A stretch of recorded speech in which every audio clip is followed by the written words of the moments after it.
Assalamualaikum warahmatullahi wabarakatuh. Perkenalkan, nama saya Lisa Meliana, NIM 123190025. Di sini saya dari kelas Rekayasa Perangkat Lunak D. Saya akan menjelaskan mengenai soal UTS yang telah diberikan. Yang pertama yaitu, jelaskan melalui studi kasus bagaimana tahapan dalam proses requirement engineering dilakukan. Di sini saya tampilkan sebuah dana proses rekayasa persyaratan. Jadi, studi kasus yang saya ambil yaitu perancangan aplikasi panduan informasi pertanian untuk petani, di mana persyaratan awal atau tahap awal untuk persyaratan itu harus dilakukan feasibility study atau studi kelayakan, di mana kita harus tahu secara teknis dan finansial itu layak atau tidak untuk membangun suatu sistem. Cara yang dilakukan pada kasus ini supaya kita tahu layak atau tidaknya yaitu dengan cara melakukan observasi terhadap calon pengguna atau petani. Kemudian pada tahap persyaratan kedua yang dilakukan yaitu requirement elicitation dan analisis atau elisitasi dan analisis kebutuhan. Di sini kita harus tahu apa yang dibutuhkan dan diharapkan pemangku kepentingan sistem dengan sistem. Nah, cara untuk memenuhi persyaratan dalam kasus ini yaitu dengan menganalisis recruitment, di mana data yang dianalisis didapatkan dari hasil observasi sebelumnya dan juga dilakukan pemodelan. Kemudian untuk tahap persyaratan yang ketiga itu dilakukan recruitment specification atau spesifikasi kebutuhan, di mana di sini harus mendefinisikan persyaratan secara rinci. Nah, untuk memenuhi persyaratan ini dilakukanlah memenuhi persyaratan dalam kasus ini dilakukanlah pengembangan aplikasi yang sudah dibuat. Kemudian untuk tahap persyaratan yang keempat itu dilakukan recruitment validation atau validasi persyaratan, yaitu di mana kita harus memeriksa validasi persyaratannya. Dalam kasus ini dilakukan dengan cara melakukan validasi pada data yang dianalisis pada tahap-tahap sebelumnya. Kemudian soal yang kedua yaitu jelaskan perbedaan metode prototype development and Bloom's spiral. Berikan contoh real pada studi kasus. Jadi prototype itu kita dari konsepnya dulu atau dari pengertiannya dulu. Prototype itu sendiri merupakan versi awal dari sistem yang digunakan. Jadi dia tuh versi awal dari sistem yang digunakan untuk mendemonstrasikan konsep dan mencoba opsi desain, di mana prototype ini bisa digunakan untuk proses rekayasa persyaratan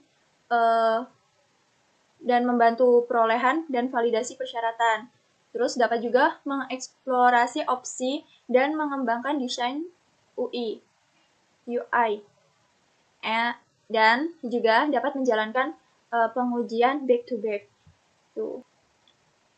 Sedangkan untuk model spiral itu sendiri yaitu model proses perangkat lunak evolusioner sudah berevolusi yang memadukan sifat iteratif dan prototyping dengan aspek terkontrol dan sistematis dari model waterfall. Jadi dia ini sistemnya udah melakukan revolusi dari sistem yang sebelumnya. Ada pembenahan dari sistem yang sebelumnya begitu. Di sini terdapat proses pengembangan prototype, di mana pada tahap awal itu menerapkan suatu tujuan, dan ketika menerapkan suatu tujuan tersebut, itu terdapat rencana pembuatan. Jadi ketika menerapkan tujuan, itu ada rencana pembuatan suatu sistemnya. Kemudian di step selanjutnya itu mendefinisikan fungsionalitas, di mana ketika dilakukan pendefinisian fungsionalitas ini, di dalamnya dilakukan juga pendefinisian secara garis besarnya. Kemudian step selanjutnya itu mengembangkan atau pengembangan.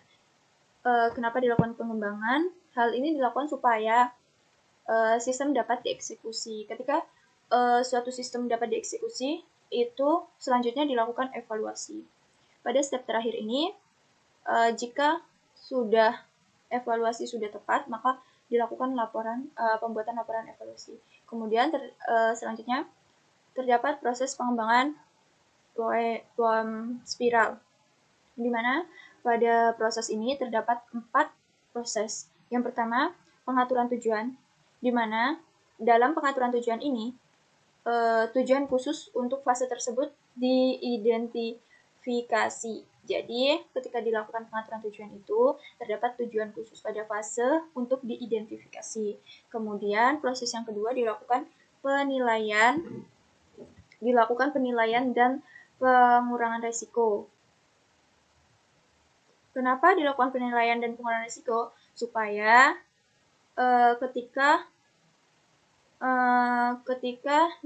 sistem itu berjalan, itu dapat mengurangi risiko utama. Jadi risiko dinilai dan aktivitas dilakukan untuk risiko itu tuh dinilai dan aktivitasnya itu dilakukan untuk mengurangi risiko utama, begitu.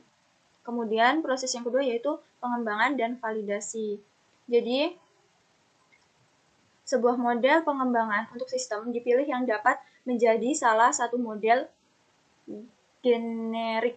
Proses selanjutnya itu perencanaan, di mana perencanaan ini proyek ditinjau dan fase spiral berikutnya direncanakan, begitu.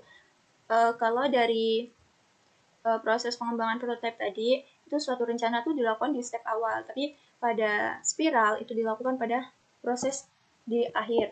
Kemudian contoh penggunaan model prototype dan model spiral, Bloom spiral, model Bloom spiral maksudnya. Itu kalau prototype itu sendiri, itu contoh realnya itu aplikasi si pinjam berbasis website pada Credit Union Kanagawa Antun. Kemudian untuk model Bloom spiralnya itu contohnya itu pada aplikasi pemasangan layanan reguler Smart PT PLN Persero. Kemudian soal yang ketiga yaitu jelaskan prinsip metode Agile dan berikan contoh bagaimana prinsip tersebut diimplementasikan.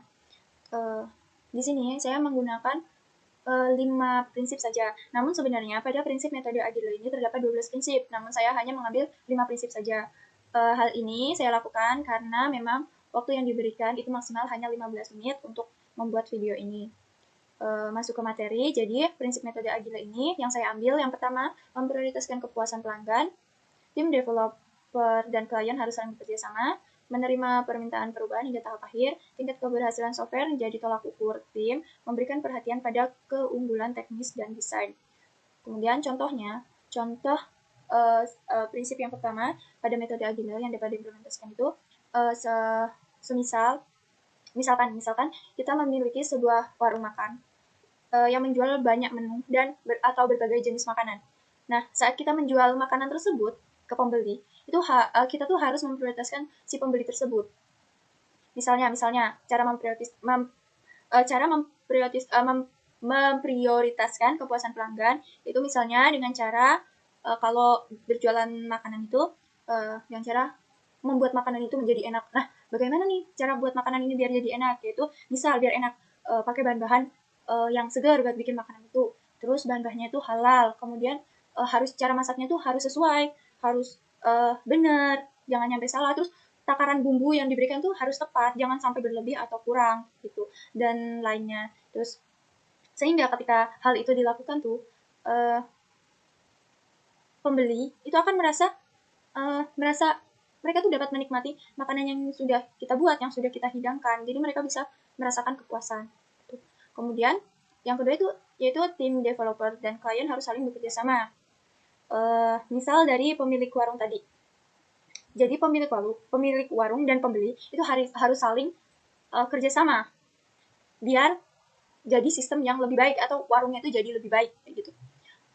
Misalnya ya tadi pemilik warung kan punya makanan yang enak sampai pembelinya tuh merasa puas kan. Dia buatin makanan enak, pelanggannya nyampe puas. Jadi ketika hal itu diberikan kepada pembeli, maka pembeli juga harus merespon hal tersebut.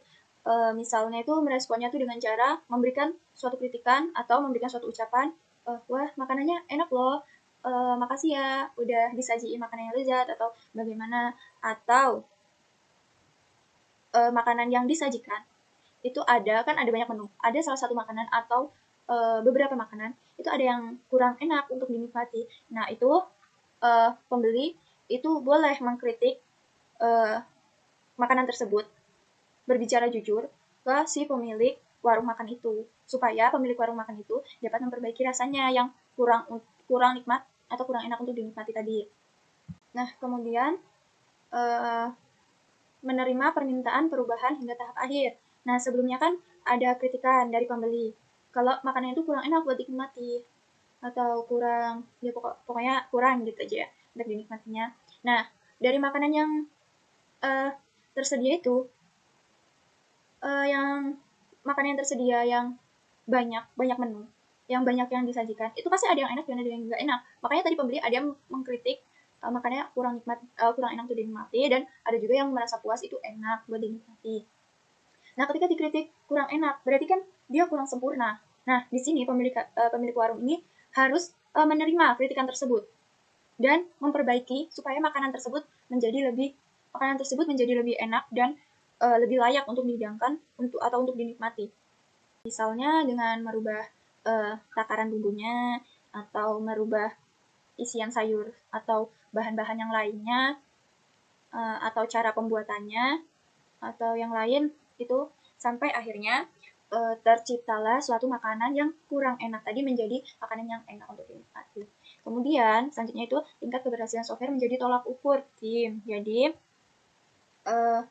tingkat keberhasilan ini dalam memperbaiki resep sebelumnya, pada tahap sebelumnya, itu menjadi tolak ukur bagi pemilik warung dan pegawai-pegawai atau pemilik warung dan chef yang bekerja di warung tersebut. Jika ada masalah yang sama, itu akan dapat terselesaikan, dapat dengan mudah untuk menyelesaikan masalah yang sama tersebut, karena memang sudah terjadi sebelumnya dan sudah menjadi tolak ukur. Begitu. Kemudian yang terakhir yaitu memberikan perhatian pada keunggulan teknis dan desain. Jadi selain menjadikan tolak ukur untuk kegagalan dan keberhasilan sebelumnya, itu selanjutnya pemilik warung harus memperhatikan makanan yang enak. Jadi makanan yang enak itu jangan terabaikan karena makanan yang tidak enak sebelumnya, karena ada sesuatu yang harus diperbaiki. Jadi makanan yang enak ini jadi tidak enak juga. Jadi harus diperhatikan. Jadi setidaknya tetap di tempat rasanya, tidak berkurang. Kalau bisa lebih, itu lebih baik. Kemudian cara untuk menjadikan makanan ini semakin enak atau semakin lezat, kita harus memberikan perhatian kan tadi. Perhatiannya itu dengan si pemilik warung ini harus misalnya itu dengan menambahkan toppingnya, menambahkan bumbu-bumbunya, atau bumbu-bumbunya mungkin ada bumbu spesialnya, atau bisa juga dengan menghias makanan tersebut saat akan disajikan supaya lebih menarik, dan lainnya mungkin begitu. Sekian presentasi yang dapat saya sampaikan mengenai soal UTS rekayasa perangkat lunak yang telah diberikan. Saya akhiri. Wassalamualaikum warahmatullahi wabarakatuh.